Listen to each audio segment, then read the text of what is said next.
கர்த்தருடைய பரிசுத்த நாமம் மையப்படுவதாக.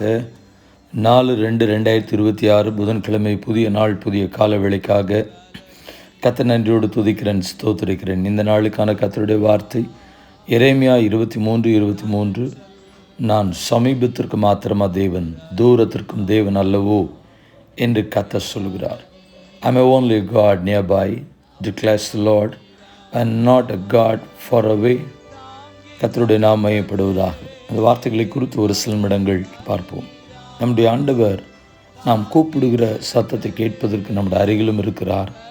அதே நேரம் சிங்காசனத்தில் வீற்றிருக்கிறவர் நாம் ஆராதிக்கும் பொழுது நம்முடைய அருகிலும் கடந்து வருகிறார். நம்முடைய சத்தத்தை தூரத்திலிருந்தும் கவனிக்கிறார், சமீபத்திலிருந்தும் கவனிக்கிறார். எவ்விடத்திலும் ஆண்டவருக்கு மறைவான இடம் என்று எதுவும் இல்லை. எவ்விதமாய் சொல்லுகிறேன், நீங்கள் சந்திர மண்டலங்களில் போய் அங்கு குடியிருப்பதற்காக நீங்கள் சென்றாலும் அங்கும் ஆண்டவர் உங்களுக்கு சமீபமாக இருக்கிறார். பூமியின் பாதாளத்திற்கு அடியிலே, தரைத்தளத்திலே நீங்கள் போய் குடியிருந்தாலும் அங்கு உங்களுடைய சத்தத்தை கேட்பதற்கு ஆயத்தமாக இருக்கிறார். நாங்கள் சிங்கப்பூர் தேசத்துக்கு போயிருந்த பொழுது, சிங்கப்பூர் தேசத்தில் இருக்கிற மிகப்பெரிய திருச்சபையிலே தரைத்தளத்தின் 4வது பகுதியிலே, கிரவுண்ட் ஃப்ளோர்லேருந்து கீழ் மட்டத்தில் பூமி நோக்கி கீழே 4வது கிரவுண்ட் ஃப்ளோர் அண்டர் கிரவுண்டில் ஆராதனை நடைபெற்று கொண்டிருக்கோம். அவ்வளோ மகிமையான ஒரு ஆராதனை. கர்த்தருக்கு அங்கிருந்து கூப்பிட்டாலும் ஆண்டவருடைய சமூகத்திற்கு போய் எட்டும்.